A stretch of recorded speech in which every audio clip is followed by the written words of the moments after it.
Welcome to AI Podcasts. Today we're digging into a NeurIPS paper called GUI Reflection, and it's about teaching multimodal GUI agents to notice their own mistakes and fix them.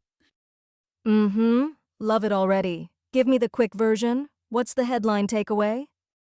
The headline is this: if you train a screen reading agent to do three things explicitly, verify what it just did, reverse a bad step, and try again with that knowledge, you get a model that's much better at long, messy app tasks. The team shows a solid bump on tougher Android tasks and competitive results on a standard benchmark, without relying on heavy tool pipelines. So it's not about fancy tool calls or massive orchestration. It's the model itself learning to reflect, right? Exactly, a self-correcting reflex built into the model. Who's behind it? Led by researchers from Nanyang Technological University's S-Lab and SenseTime, think Penghao and Ziwei as recognizable names. Got it. Before we talk method, what problem are they trying to solve? Two big camps exist today. First, agent frameworks that juggle tools and prompts. They can be powerful but brittle and expensive. Second, end-to-end multimodal models that look at the screen and output clicks and drags. Those are leaner, but they're usually trained on success-only trajectories, so they don't really learn how to realize, oops, that didn't work. Let me back up. Like practicing only the perfect runs on a piano piece. You never learn which fingerings get you out of trouble when you slip. Exactly that. This paper tackles that gap, making reflection a first-class skill. All right, walk me through their idea in plain language. Picture a GPS with an oops mode. After every turn it asks, did that get me closer? If not, it suggests a quick U-turn, then proposes a better route. The authors bake that behavior into the training. They define three reflection primitives: action verification, did the last action actually achieve its local goal? Action reversal, how do I undo or negate a mistake? And mistake-informed reattempt, now that I know what went wrong, what should I do differently? And they don't just flip a switch at the end. They weave that thinking throughout training, right? Right, it's a three-stage recipe. First, pre-training that's targeted to those reflection skills. Second, offline supervised fine-tuning where they inject synthetic mistakes into otherwise clean traces so the model sees errors and repairs. Third, online reflection tuning where the model rolls out in an Android environment and learns from its own failed attempts. I want to linger on that synthetic mistake bit. How do they create errors without hiring a bunch of annotators to click the wrong thing? They start from a successful trajectory in a real app and then perturb it. For example, they slightly change the goal so a once correct tap becomes wrong, or they insert an obviously ineffective action like scrolling when you're already at the bottom. Then they pair that with a minimal fix like hit back and tap the other button. So the model sees the cause, the correction, and the improved follow-up. Think of it as teaching with carefully crafted counterexamples. Nice. And online reflection tuning sounds like grading the model while it's actually driving. Exactly. The agent runs tasks across a set of Android apps. Programmatic checks and model-based verifiers confirm whether each step moved in the right direction.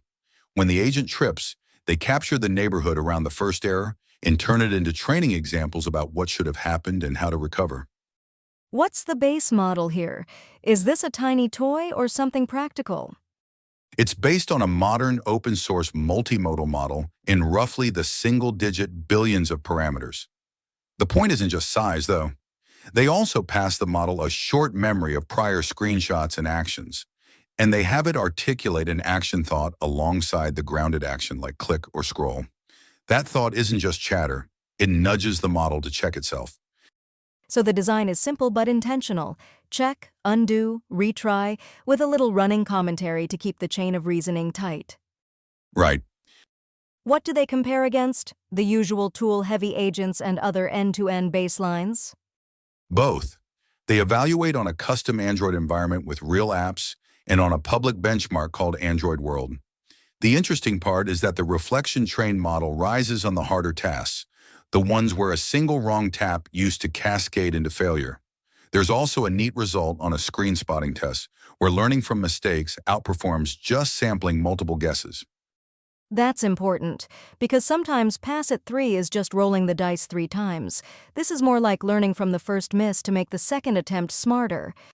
Exactly. And to keep the numbers light, the punchline is that reflection training gives a roughly 20-point boost on the tougher, in-house tasks and lands the model in the mid-30s for success rate on Android World, which is solid for an end-to-end setup.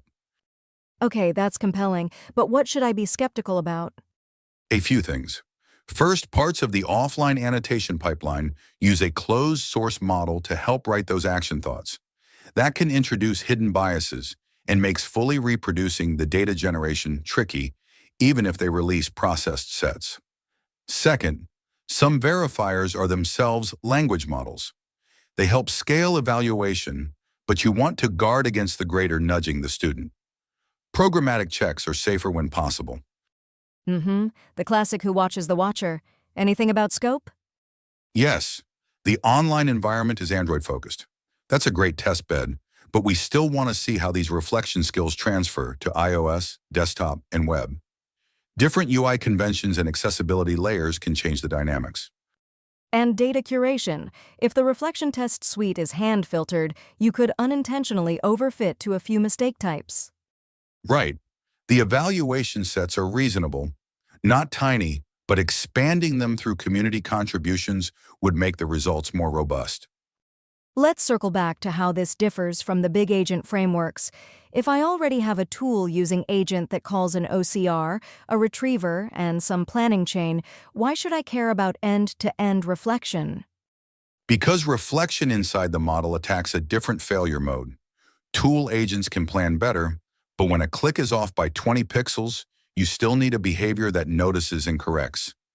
Embedding reflection means the agent can recover even when the tool stack gets a bit lost. It's like teaching the driver good instincts rather than adding another map app. I like that. Fewer moving parts during inference, too, which can help with latency and cost. Exactly. What about the role of the action thought? Do they show it's necessary, or could a terse representation work just as well? Good question. They present the thought as helpful scaffolding. I'd love to see deeper ablations, like compressing the thought into a structured tag or training the model to reflect tersely. Too much inner monologue can be slow or verbose. The key is the behavior, not the prose.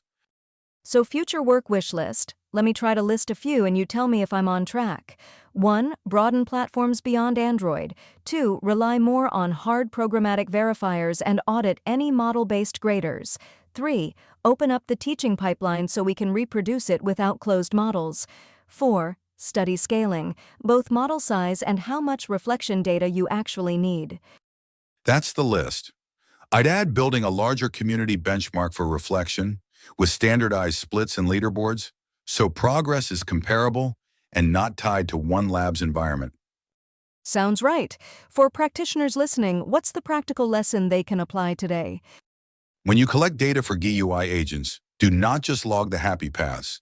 Systematically create counterexamples where the correct action becomes wrong, and pair each with a minimal recovery. Then train the model to verify, reverse, and reattempt. Even a small dose of that structure can make your agent feel less brittle. And for leaders prioritizing roadmap items, one takeaway is that reflection is not a bolt-on feature. It needs to be designed into pre-training, fine-tuning, and online learning, so the skill persists. Exactly. Treat reflection as a core capability, not an afterthought. All right, let's land the plane. Final summary? GUI reflection shows that teaching agents to catch and correct their own mistakes makes end-to-end GUI control more reliable. The method is straightforward. Pre-train on reflection tasks, fine-tune with synthetic errors and repairs, then refine online while the agent practices for real. Results improve where it matters, on long, fragile tasks. There are open questions around reproducibility and platform coverage, but the direction is promising. Nicely put. If your app automation feels like it shatters after one bad tap, this line of work is a practical way to build resilience into the model itself. That's it for today on AI Podcasts. Thanks for listening. See you next time.